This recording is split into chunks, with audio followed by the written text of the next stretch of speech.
I'm also being joined by Professor Nalapat on the broadcast. Professor Nalapat, what is the symbolism involved here when Prime Minister Narendra Modi participates in the Independence Day celebrations of Maldives? The first time the Prime Minister visited Maldives was in 2014, once he was elected the Prime Minister of the country for the first time. Look, I'd like to say that the Maldives, as any visitor will tell you, is really a wonderful place, very friendly people, and yes, absolutely, the commander is perfectly right.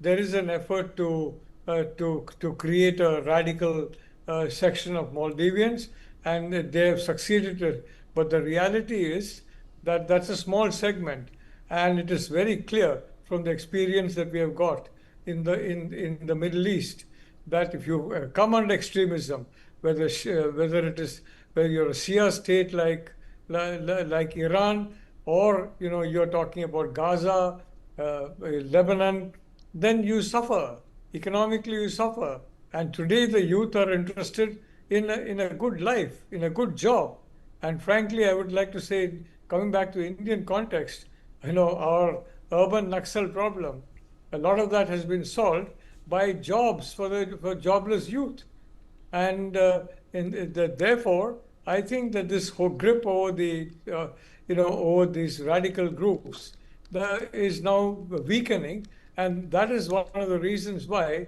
President Muizzu, who originally came to power with the support of these radical groups, has now become very friendly to India, because India is opposed to radicalism. On the other hand, China feeds radicalism.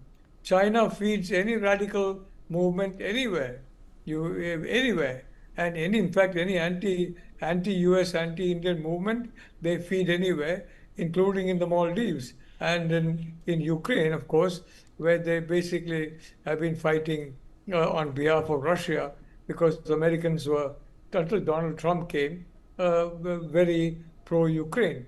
But the reality situation is Maldives is very important, and it is no small thing to invite a dignitary for the 60th, not 60th celebrations of Maldivian independence.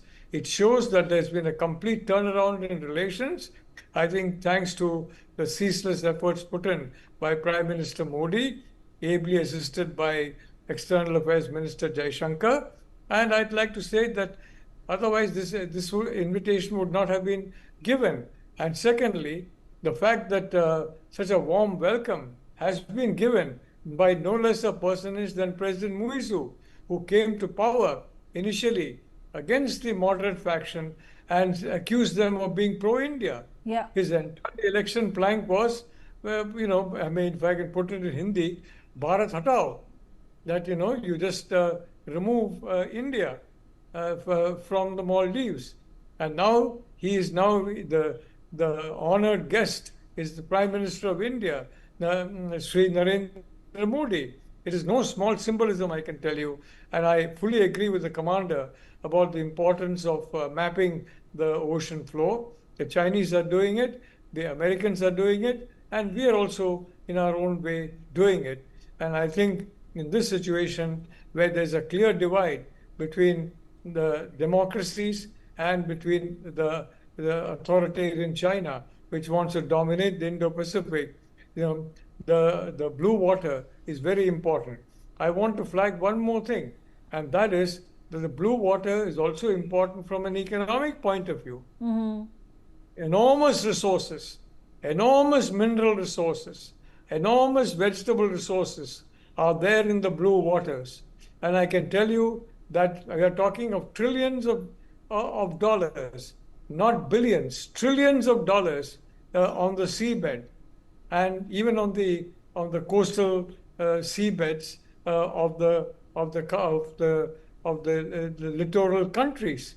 So we are talking of a very big situation here, and we're talking about contest between China and India on the one hand, and Indian partners on the other, such as the US on the other.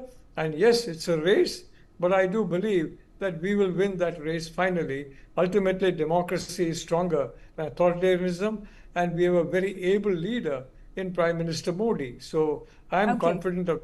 But please remember, it's not only security, but economics. And of course, the better economics you have, the more security you have.